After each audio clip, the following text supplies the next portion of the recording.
Rollin', rollin', rollin', rollin', rollin', rollin', rollin'.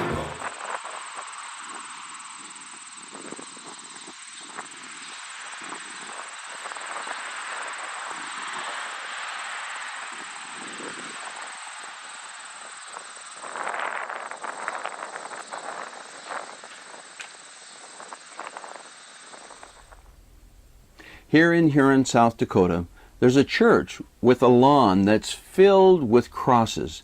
They represent the lives of innocent unborn children who were deprived of the liberty afforded by this country. They were even deprived of their very first breath through the process we call abortion. They joined the ranks of over 50 million innocent unborn children whose lives were snuffed out before they really began. I've been an outspoken proponent for life, a defender of the unborn.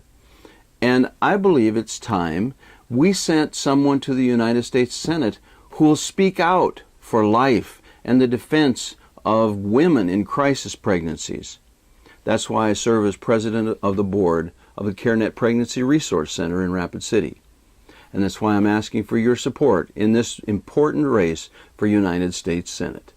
Rollin', rollin'.